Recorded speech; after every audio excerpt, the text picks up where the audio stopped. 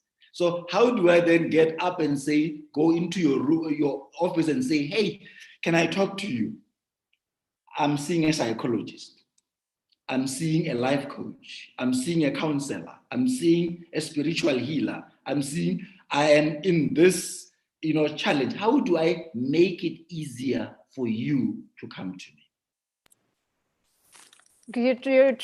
True. And most organizations are so big in their nature as well, they don't understand that altogether. And let's call it right as well. In our African cultures, we aren't fundamentally built to speak out in certain instances. We internalize it all until there's a breaking point.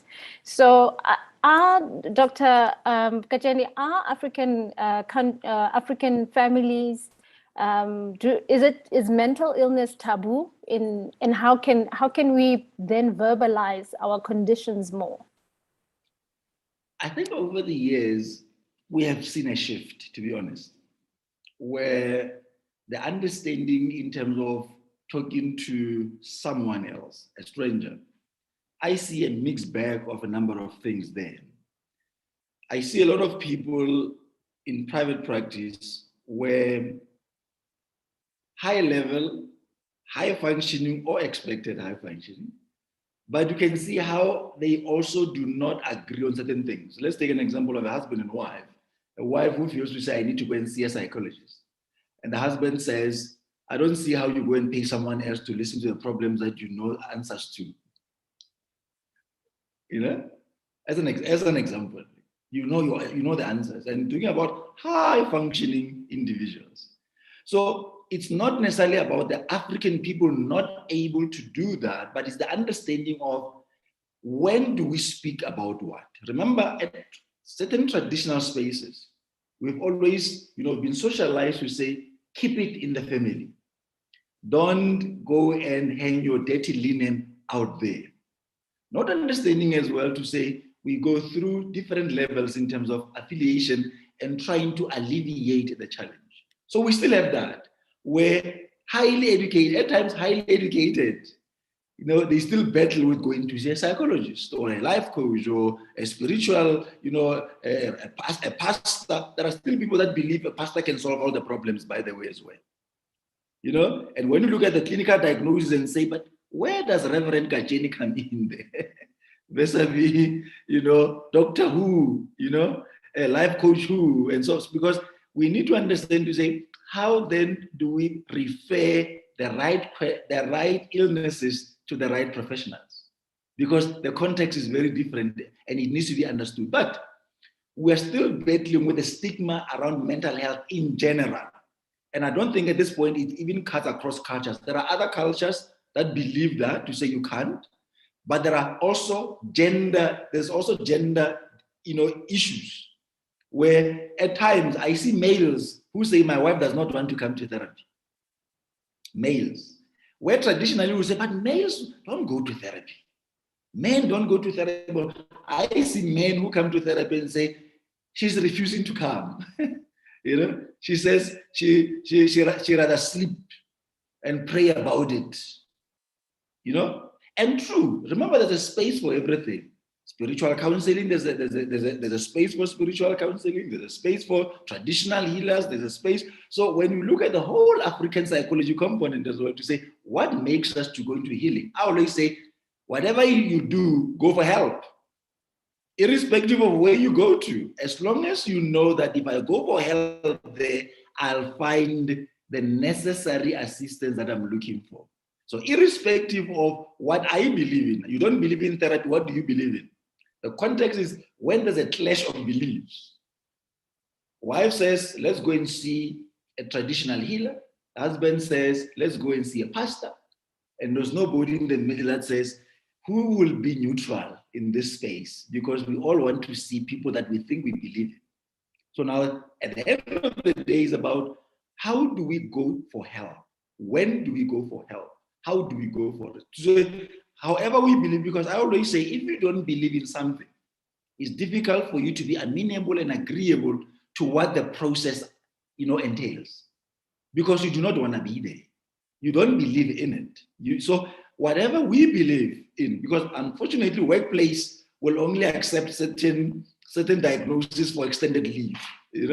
I don't know how far that tutor is in terms of the traditional healers also giving long leave, because I know that the way, because if you have to go to a traditional healer and they have to book you off for the longest of time, it will be a difficulty. But there are others that say they were fighting for that status at some point, to say we can also book people off for the longest of time. But I know there's been a lot of debate in clinical circles in terms of that. But what I'm saying is that we need to understand as well that very aspect, to say whether I believe in X or you believe in Y, what is the cycle of help that I'm looking for? And where will I best get the help that I require to be able to deal with what I'm battling with at this moment in time? Yeah, you're right. The cycle of help, very often, even now, our social medias are our therapists and counselors as well. We use that. And I recently saw on Nanza Mombata's Instagram page, she was saying that social media is so curated and everybody looks so perfect, but her page is just, it's messy, it's real, and it's authentic. And everybody speaks about this authenticness and about being messy and real.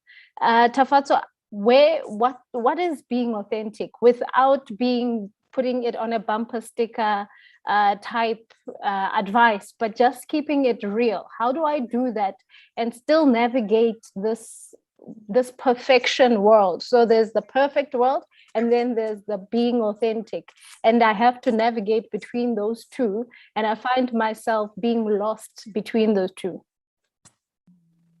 Yeah, I like that you mentioned Nomzamo Mbata's post. I actually saw it as well, and I just giggled. I was like, yeah, she's such a genuine and authentic person. And yeah, it's just about that, being genuine and having the bravery and courage to just be yourself and not having to worry about what people will think. Because yeah, whether you like it or not, society is always going to have expectations of you, of how you should be, especially as a woman. Women have to act in a certain way, you have to dress a certain way. But then having that courage to actually be like, okay, this is me, and I don't care if you guys accept me or not. And the most amazing thing that happens when you actually show yourself to the world will react, and it'll actually start to love you for who you are. A lot of us don't remember that, but you have to have the courage to be able to stand up for yourself and say that, okay, this is what I believe, and this is who I am. This is my true, being comfortable in your own skin and saying that, okay, this is really who I am. You'll actually start to see the whole world shift, and they'll actually praise you. I've actually seen it. Nomzamo is being praised for how authentic she is, and also me with myself as well, having to become my own authentic self, having to speak. I have this passion, even though I'm an accountant, I'm a CA, but I have this passion for helping people and speaking about mental health. And I know the two don't correlate. It's like, you're supposed to be talking about numbers and you're supposed to be a CFO, but I'm just so passionate about helping people become the best versions of themselves. And ever since then, my life has been flourishing. And everyone that actually embraces, their true self and shows their true passions and their true soul to the world, they actually end up flourishing. And it's because the world is not looking for you. The world is looking for what you have inside you. And if you don't manifest what is actually inside you, then the world is going to ignore you. But once you start to manifest and bring out that inner soul, that purpose and that passion that you have into the world, it's amazing how the universe will just start working with you, and you'll just start seeing your life flourish. And you'll be like, why didn't I do this in the first place? Why was I doing this to myself, keeping myself in this box? But yeah, all I can say is, be your true self and let that outshine into the world, and just watch the magic that happens into your life. Thanks for that. I think I'm going to bring in. Could I add something? I can see she is itching to say something. Before you also comment on there, I want you to touch on the mess and the legal aspect. Legal fraternity wants you to be precise. I was reading when Simone had to even record herself while doing a session and, you know, showing the world that she is suffering and she's not in a mental state to perform. So you have to have documented yourself and you have to show that you are not in the right space. So you have to sort of prove your mess to the world in order for you, for someone to, or the legal fraternity to actually believe you. How do you even do that? Okay. I'd like to first go back to the mental illness is taboo in Black culture. I think we all have that relative that was smart back in the days, you know, the first one to go to university in the 70s and 80s, and they came back crazy, you know. And unfortunately, those type of people were always regarded as, you know, and the initiative to help wasn't there. And I think that's what we also grow up with, hence the taboo culture that, you know, we actually don't know how to help somebody who is like that. And you look at the resources available to you, which sometimes is the church, because, you know, what, you know, somebody from the village or from the township, they don't have access to a psychologist or a therapist. So their only options are church, is the church, you know. And most times you find that people actually do go crazy at school because they've been forced to do something they don't want to do. We're talking about obviously back in the day, you know, and unfortunately the people from back in the days are people we are now looking up to today. And they may not be as sympathetic to you being authentic because they were never given the opportunity to be authentic. So I think that goes back to Dr. Kajena's class of belief, you know, where, you know, the household that you come from also determines how one deals with mental issues, mental illness. And I wanted to ask Tafatwa, you know, if you are in survival mode, you know, you're expected to assist your family as like a breadwinner, how do you then say, I don't want to be an accountant, but I want to be a singer? You know, how do you show that authentic part of you, that you want to be a painter and not a lawyer? How do you go about expressing your intentions to family first and then the rest of the world? Because I think that's usually where the problems start, at home, where there's a level of acceptance. You have to prove yourself to a certain extent before you can boldly be out there and say, this is who I am, and the world accept you as you are. Because, you know, problem is at home. If they're not accepting, you know, that you want to live at home till you're 45 while trying to push a creative career, you know, how do you find that in you to, how do you find it within yourself to express yourself like that? It's a journey. I went through a journey. I didn't just, you know, start coaching. It was slow. I started with, you know, the one-on-one coaching, and then I went into group coaching, and then now I do speaking engagements.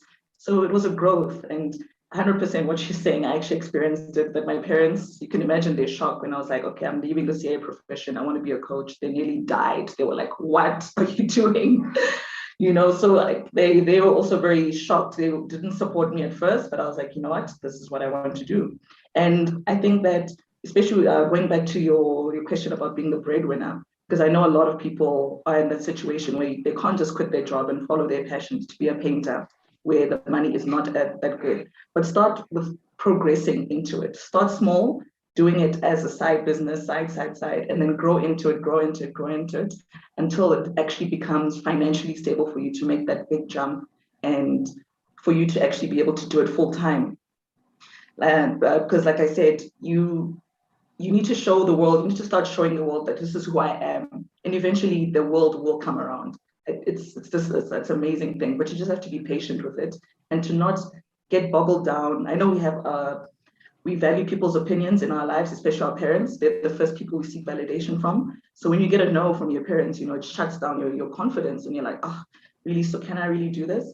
But it's just about believing in yourself and believing in your passion and to just continuously grow it, grow it, grow it. And then once the world starts seeing that, okay, but this person is actually, you're doing well, then they start applauding you. And that's actually what's happening with my parents now. Now they're applauding me. Now they're actually on my side. Whereas before they were just like, what are you doing? Don't do it.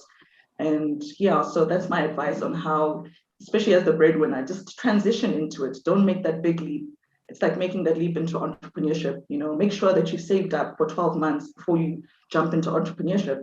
It takes planning and it takes transition. It's not something that happens like this. I know we're in an age right now where we want things to happen now and immediately, but people forget that it's a process to go into something new. And it's not easy. It takes a lot of courage. It takes a lot of bravery, but stick true to your passion. And eventually in time, you'll see that it'll work out. It always does work out. Thanks, Tafatso. Oh, Thanks, Dr. Tafatso. Kajen, I thought you wanted to say something. Yes. You know, the real cost of happily ever after, that's what I call it. There's a real cost, you know, of that happily ever after. And I think different nuances come into play when I am single, when I'm married, and there's a whole cycle of dependency around one. And I'll say this in that context to say, there are times where you see how people delay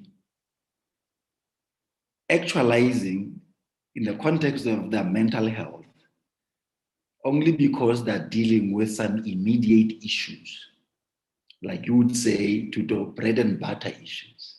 You know, I will do this later when I have. Make a typical example. You are unhappy in a marriage, you know that the prognosis of this marriage not becoming what you want it to be as 0. But your job at that moment in time, it's not giving you what you want. There are people that say, can I wait? Can I wait to be fine financially before I realize other things that I know are important in terms of the top of my list? And I think the understanding there that we need to draw is that there's always a cost when you want happily ever after. I think, as you say, Tafatso, there's a cost. And that cost of happily ever after is that you must want it badly, that you are able to say, is this a sacrifice or the compromise I'm willing to make? There's always a distinct difference. What are the sacrifices I can make? What are the compromises I can live with that will always cultivate the mental health that I'm looking for self? So you take all these nuances that are there and remember that these are the barriers, and hence I talk about the real cost of happily ever after. Because at the end of the day, you have to navigate through the realities of your time. You know? You have to go through what are you dealing with, because there are other people that says, I'm living now with nothing on their backs. There's someone who say, I leave in 3 months' time when my bonus comes. You know? Now, what's the difference between these two people? You know? So others are calculating in terms of what they stand to lose when they realize their own mental health. And there are those that are saying, what I stand to benefit when I make that decision now. Now, when you are in a dependent relational context and when you are in an independent relational context, there's always ways what people always say, am I standing up for myself right now or not? Or I'll have to think it through. And most of the time, other people think it through, they go into, analysis paralysis. You know, they overthink it. They even it never happens because I always have to rationalize it, intellectualize it, and put it upside down and so forth. And at the end of the day, the question is, can I take a meta perspective, meaning take a helicopter view and say, what's really happening here? At what cost am I allowing this to continue? At what cost is my mental health taking a knock? As a result, I then develop mental illnesses. And now all the elements that I spoke about earlier are all under threat. And when we take that into account, is that, irrespective of where we are, there are times where a person will say, I'll do as my parents want, because up until the time that I get to independence, now they understand to say, for now, I have to navigate through some of these elements. But come X, now I'm doing me. I hear a lot of women love to use that experience, I do me. I don't know, do me, I do me now, I do me. So in doing you, it's long overdue. Remember that. It's long overdue. When you say I do me, it means you've seen how the you has taken a back seat and everybody else has taken the front seat because you are not managing your own personal boundaries correctly. And personal boundaries are very crucial in mental health. In the workplace, the other people that we know that they're saying, people leave bad bosses, they don't leave employers and all of those things. It's because of those kinds of things that you say, how am I, I love this organization, but Kajeni is a problem. You understand? I love, Kajeni, but who he works for is a problem. Because at times managers come against their own employers in terms of unfair labor practices. And at times it's vice versa, where employers have got good labor practices, but they are applied differently by their leaders in that particular, working context. So it's a broad understanding as well in terms of that. But like I said, we are agile, but doesn't mean we are not breakable. And we need to understand, just like the elasticity component, understand your threshold. How far can I stretch myself? How far? Because now you get involved at work doing something that does not make you thrive. But yes, you're making the bucks. You've got the prestige that goes with it. But generally, you dread even going out of bed. You dread even preparing that PowerPoint presentation. But everybody says, oh, she's so good about this. We love her to bits. Only for her to dial up every time she goes into a boardroom. I have to. But knowing well that as soon as I get back home, I'm as miserable as anything else. Where do we draw the line in terms of that particular space? That's true. And it's always interesting to find that you're saying drawing the line, it's also the work-life balance that doesn't exist as well. Tut, I'm going to bring in a question from our Q&A. Kagiso says that once someone has experienced trauma, and this goes back to the original questions that I said Simone also had to record herself that she was unable to perform at that time. So once someone has recognized the trauma, they've gone through the sessions with Dr. Kajeni, how are they, now they need to approach the employer? Are they obliged to disclose it from a legal point of view? How do they handle that from a legal point of view when it comes to disclosure and what they need to prove to let the employer know that they are going through this? Disclosure is very important if your condition affects your capabilities at work. If your work productivity is affected, then you have to disclose that this is the reason. Because if you don't disclose it, somebody else is going to lay a complaint, and then you're called into HR because somebody's complaining about your work. Most cases, that is not how you want to inform your employer that you are actually going through therapy. You should, the moment you are diagnosed, I would say, inform HR that this is the situation. If it is affecting your productivity, sit down and discuss it. before you find yourself sitting in a disciplinary hearing. There are always ways to accommodate, like we said earlier, accommodate a person's condition. And it's also important that everybody understands that mental illness doesn't necessarily equate to a willful incompliance. You're actually incapable of doing what is required of you. So you're incapable. It's not physically possible to meet the demand. And that has to be made known to the employer. Because if you don't say anything and you just don't show up to work, it's a misconduct, you know? And like we said about Simone Biles, you need to document what's going on. The employer also has the responsibility or the duty to refer you to their own psychologist to get an assessment on you. And through the findings of the psychologist, determine how to incorporate you into the work conditions and if it's possible. Okay. I'm not sure, does that answer the question? Yes, it does. And what would you say are the most discreet? So now speaking from someone that's watching someone go through this as well, what would you say would be the guidelines to show them what to do, the do's and don'ts from a legal perspective of someone who's going through a mental illness or see someone that's going through mental illness? So you, as an outsider, you mean as a friend, as a colleague? As a friend, as a colleague, yes.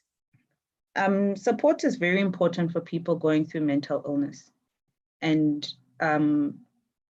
support from your friends is very important because those are the people that you spend your time with after you clock out, you know, of work. And some people, you know, right now everybody's just going through their own. So it's possible that you may not notice the withdrawals and the change of behavior from friends because you might also be going through your own thing, but just making people know that you are available. Your phone will always be on. And also, you know, we need to be quite sympathetic to people and to ourselves as well. You know, I cannot be hard on myself and then December when you call me needing to talk about what you're going through at work, I'm expected to then be sensitive. I need to be, you know, I need to be warm to me for me to be able to do it for you as a friend. As a colleague, it's important to also have your fellow colleagues know that you are available to talk if because not everybody is able to go to HR. Sometimes HR is the problem. So you need somebody you can actually confide in, help you be bold enough to address the problem and assist, you know. I think the main thing is really just that you need to talk about it. Because, you know, no one is going to be available to help you if nobody knows there's a problem. Because if we don't know there's something wrong, it will be misconduct in the workplace. There will be a disciplinary hearing without any proof that you're actually going through something, which will eventually lead to a dismissal. And dismissals can lead to appeals, and appeals with no evidence don't really help you much. So be open about it. Yes, you say that we be open about it. It's always hard.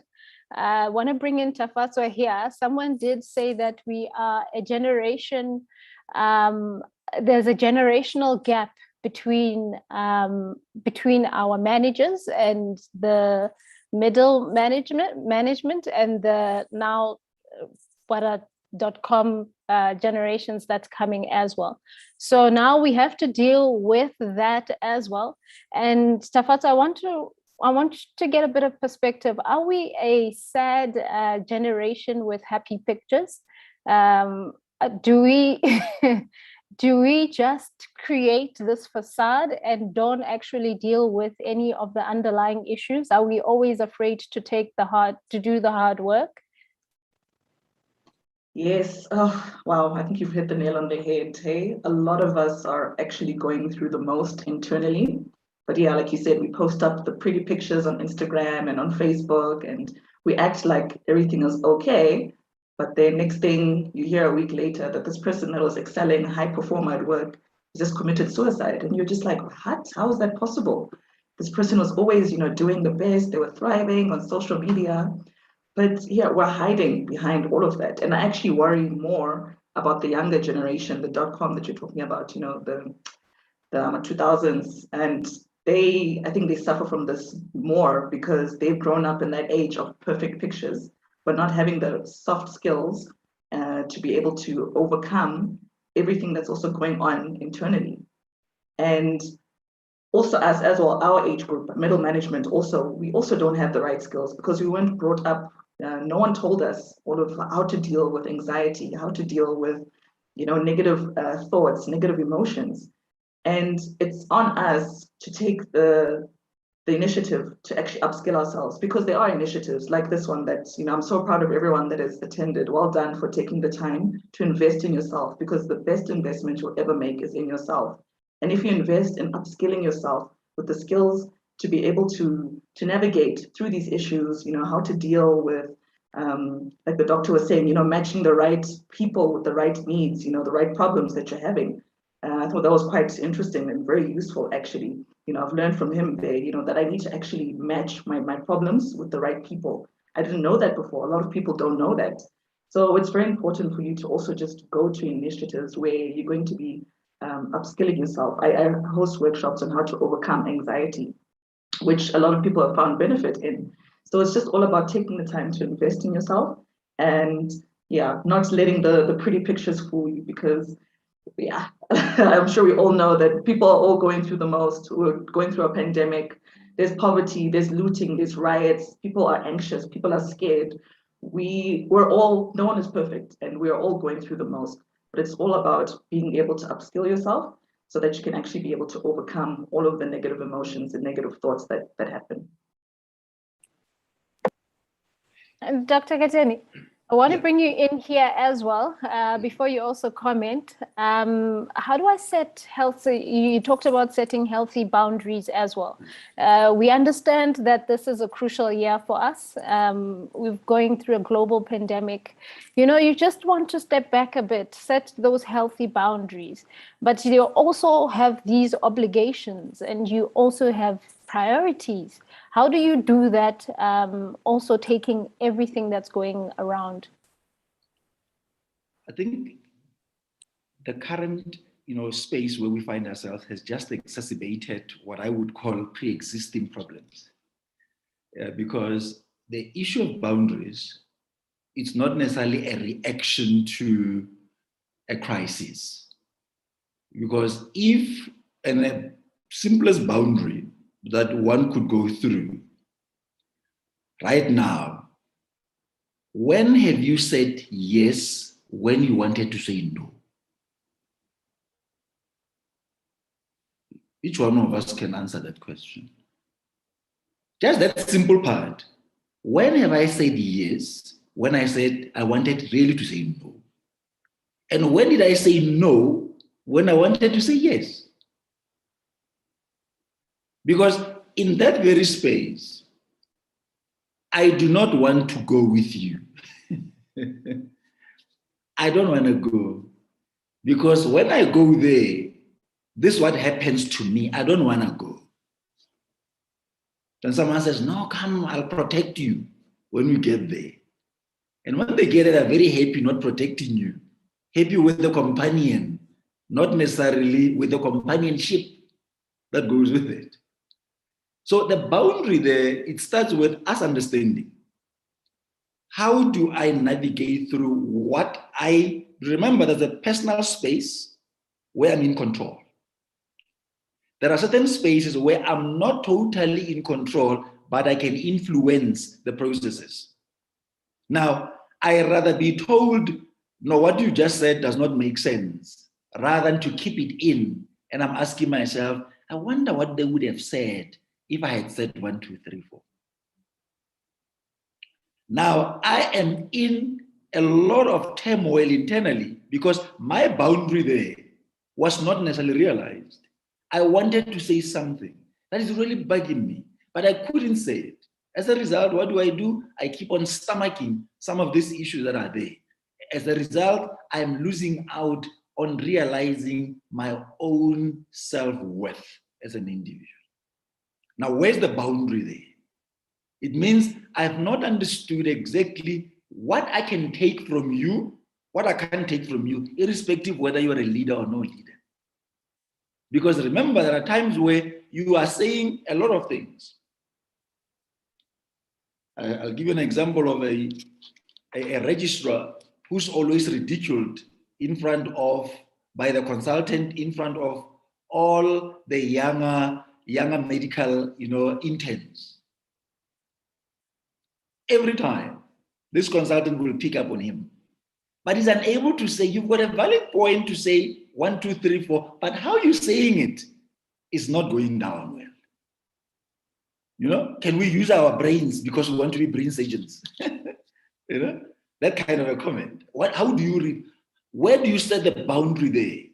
Is the boundary about me saying, as long as I'm in the program, vis-a-vis the program will eat away on my self-esteem, my self-worth, my self-concept. By the time I'm done, I'm no longer going to be, I'll be the brain surgeon without a brain. So who am I going to help? So that's the context of the boundary. Other boundaries are very clear. Other boundaries, you need to navigate through them. Remember the complexities now. Yes, we want to be able to keep our jobs. So what does it mean? Are we saying, because I want to keep my job, I need to take abuse? Do as you wish. I'm okay. I'll go back home and kick my wife and kick my children only to relieve myself, come back, be the employee you want. But I've got a bucket to kick out there, in the form of my wife, in the form of my kids, or every dog that I see along the way. So where is the boundary that one is drawing? Yes, the pandemic has given, I think right now, I always say the COVID-19 has just laid bare what has been very much coveted. We have become extremely angry. We're a sad nation. We've got, Instagrams and whatever. We need to keep up with the Jones, and we need to be happy. We need to look like we're making it and so forth. Behind the makeup, it's sadness and all of these things. And only because we're told to say, hey, as a woman, wear your face, wear your face and be that. There's pressure there because the unauthenticity there, the facade is promoted by what we are not taking seriously about ourselves. We are not necessarily honest with ourselves to say, why the pressure to post anyway? Let's start there. Why? Why am I supposed to post? Who's keeping a tab on the register of posters? And that on its own, it means we keep pressurizing ourselves when we do not have to pressurize ourselves. And that's the boundary. When am I taking good care of myself to say, ooh, that place is very toxic. I'm not going there. And they call you, Tava, where are you? The cooler bags are ready. I'm not coming. And easy, not today.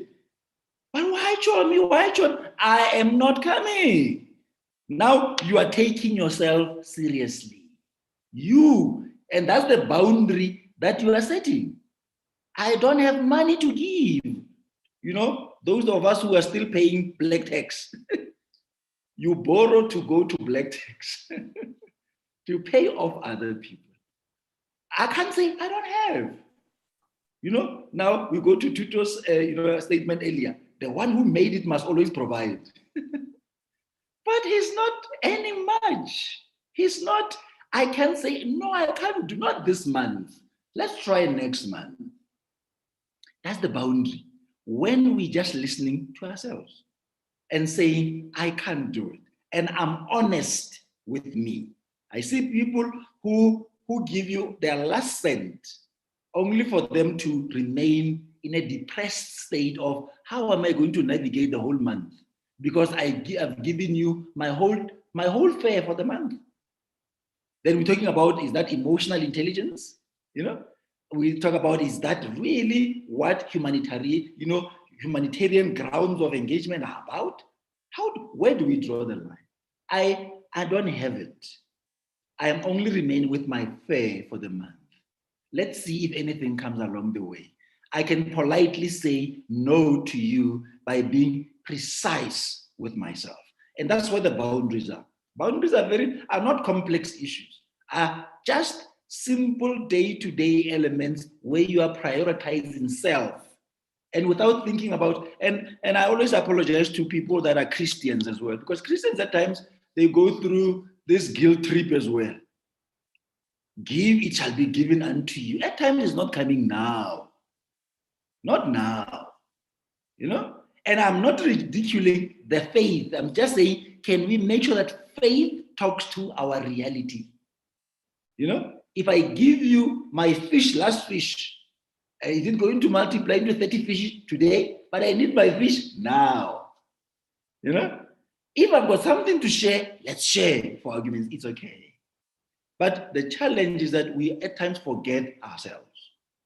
And we go through a lot of irrationality in terms of how we navigate through these boundaries. And that's a very crucial element in our space.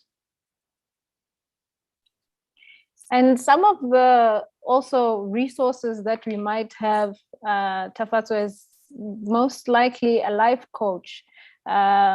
We see execs and high profile CEO also experiencing trauma in terms of, work, and they're in that high position that they have to look after. I think as a CEA as well, you'd know that there are also obligations once you've reached that level of exec position that you are. And sometimes then you have those pressures. And most likely people then say, have a life coach next to you. What is the importance of having a life coach? And sometimes if you don't have access to a life coach, what sort of little nuance methods can you do to help yourself through that type of situation?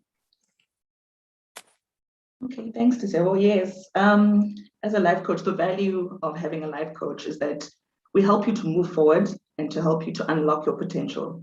Because actually the top CEOs of Fortune 500 like companies, they all have life coaches. It's a very new term in terms of like in Africa. I find myself explaining what a life coach is so many times. People are like, what is that? But it's someone that helps you to we add value in terms of your emotional well-being, your career, your relationships, and also your physical well-being, because we help you to just be able to unlock all the things that have been holding you back, all of your limiting beliefs, all of the negative thinking, the negative emotions, the fear, the trauma, the feeling of loss and sadness and anger that's been holding you back from releasing your true, authentic self and living up to your greatest potential. Most high-performing people actually have coaches that help them. It's a big fallacy for people to believe that people at the top are not getting help, an external help, a coach, someone that's helping them with high performance mentality. It's very important for you to, the same way that all like top football coaches, football clubs, soccer teams, or even athletes, now it's the Olympics, all of those high performing Olympians have coaches that are helping them to perform at their highest self. So life coaches also help you to live at your highest performing self. But if you don't have access to life coaches, like you were saying, you can start with yourself. That's also why I wrote my book, Learn, Unlearn, Relearn, so that I can get the message to other people who cannot necessarily access me and do one-on-one coaching, so that they can start with the self-development in their own personal time. My book speaks about how to find out what your journey is, what you should be doing with your life, how to overcome negative emotions, the power of your brain, especially your subconscious brain, and how it has affected the way that you act, your behaviors, and also what's been holding you back as well. There's a whole chapter where we speak about what's been holding you back from actually living the life that you desire. So that's why the subheading is how to live the life you desire through the transformation of your beliefs and behaviors. So start with reading. There are a lot of great authors out there that have written about self-development and how to just break through what has been holding you back so that you can live the life that you desire. So if you don't have access to a coach immediately, start with reading up. Like I said before, the best investment you can make is in yourself. So start to invest in the reading, change the way you're thinking, change the way that you're viewing the world. And you're actually going to see that a lot of things that have been holding you back were not true. And that's why they're called limiting beliefs. They were limiting you from actually achieving what you wanted to achieve. And anything is possible for you to achieve in your life, literally anything. It's just that you've had limiting beliefs because of the way you've been raised, the way you've been brought up, the schools you went to, the negative experiences that you had, the trauma that's been holding you back. But once you've let go of all of that, the life that you live, it's anything. Yeah, like literally the sky is the limit for what you can achieve. All right. Thank you for that. I think we have 5 minutes. We have 5 minutes left now. So I just want to do a round thought from our panelists, and just to find out what, if anything, our audience would take from this session today. What would you, in a nutshell, be able to advise or be able just to give as a concluding statement? I'll just start with Dr. Kajeni. It's been quite a morning, I must say. And talking mental health and talking mental illness is one of those elements that are quite very close to my heart. And I think if there's anything that anyone can take from this is, how do you start putting yourself first without thinking that you're being selfish? How do you start validating self without thinking that self-validation, is for people who are very self-centered? And truly, if I'm not yet centered, am I not going to be, flown all over the show? And if we take this today and say we are starting the first step, doing a reflective process on ourselves, 8 pillars that I've shared earlier. Evaluate yourself in each and ask the question, how am I doing? How am I doing? And if I'm not doing well, where to go for help? Who to go for, in terms of this? What could help me to truly live my best? Because at the end of the day, we want to flourish, not to languish. And if we go through that process, understanding that we are flourishing beings, we can do so much for ourselves by just taking space, time to reflect and invest in what lies ahead on ourselves. And I can only wish everyone well on this wonderful day, but it starts with today. If what I'm going to say last now is going to make sure that, if you are not cooking today, let's not cook. Let's go and take that takeaway. If today after this session you say, yay, I'm going to look for the next available spa that is open, take it. Let's deal with whatever comes thereafter. So be happy today, but there are coming days that I would really love you to start working on self. It's the most beautiful thing you can do for your self-advancement. Thank you. Thank you. And I'm just going to one more question that I did see I overlooked. Nomonde wants to know, how can we create and set boundaries without creating tension through or taking a break, or through a cultural beliefs that place so much pressure on women? Unfortunately, you can't make an omelette without breaking eggs. And what I mean with that is that, remember, a boundary, when you set it, is to help self. It's not necessarily helping the other person. Remember that. The other person is okay. Hence, they keep doing what they're doing to you.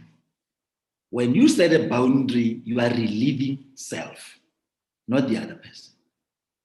Boundary that you set is about recreating a relational context to make sure that it's mutually inclusive. I get something out of it, you get something out of it, but you know, I always use the issue of the arm's length. That's how far, when I stretch my hand, how far my control goes. Beyond that, I don't have control. But I can be able to stretch my hand to say, up to here, I'm in charge. And true, stereotypically, you'll find men and women fighting about that because there's a boundary. There are expectations, there are needs, that everyone wants their needs to be met. But the challenge is that in the boundary management, both our needs must be met, not only one-sided. There's a way I want you to speak to me. I can't say because you're a woman, you have to listen to me. So you have to be able to come forward to say, this is exactly how I want you to speak to me. Now you're creating a boundary. So there's no way when you set a boundary, you're not going to rough fence around you. Because someone got away with it for the longest of time. And when you say no, they say, Uti, no, I'm not used to you saying no to me. And some of us, we got away with that. Nobody has ever said no to us. Many of people have never said, you're doing it wrong. You never got feedback. So boundary is about freeing you, not necessarily freeing the other person. And we need to remember that. You freeing yourself, and yes, other people will be angry. The fact that you said, I'm not coming, is a boundary, remember. But you are dealing with self. And in that way, you understand that how best can I go through it? And true, you're going to lose friends. You're going to lose friends. You're going to lose family.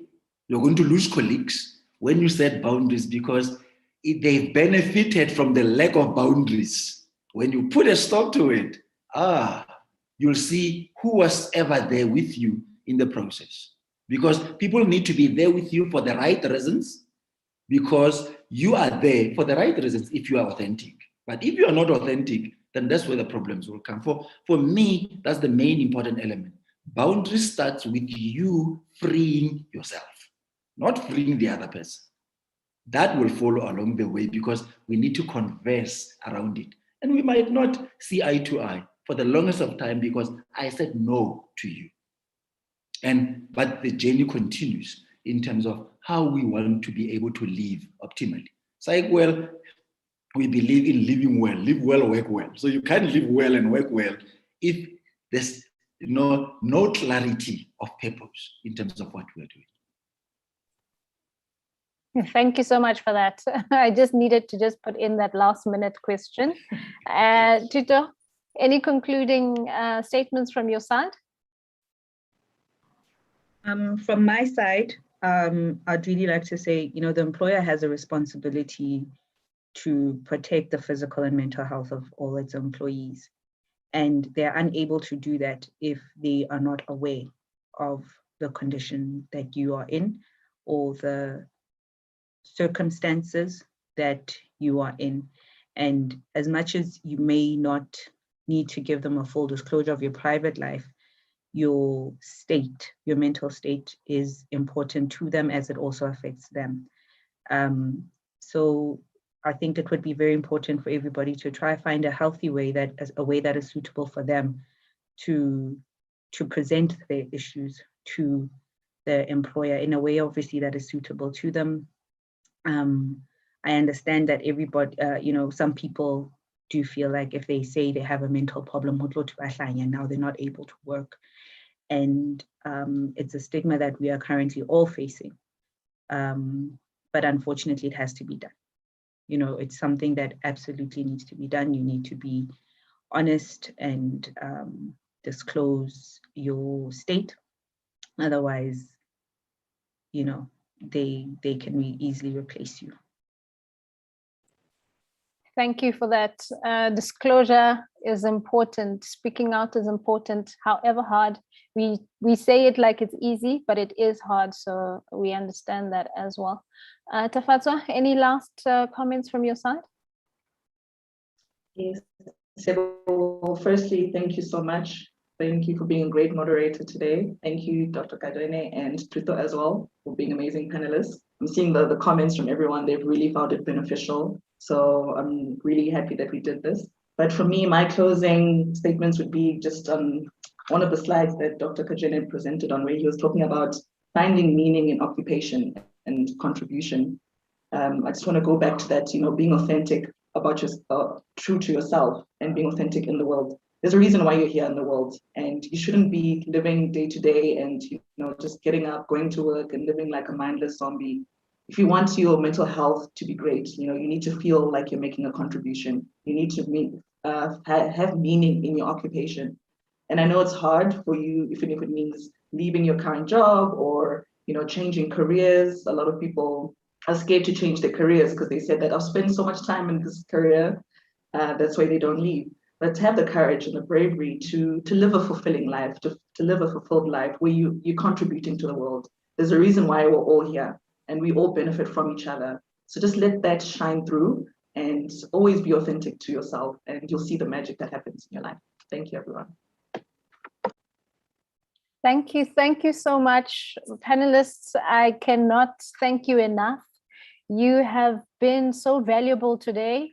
We wish we had more time. We wish you had you in our pockets, just, to take you out when we need some sort of advice or a little pep talk.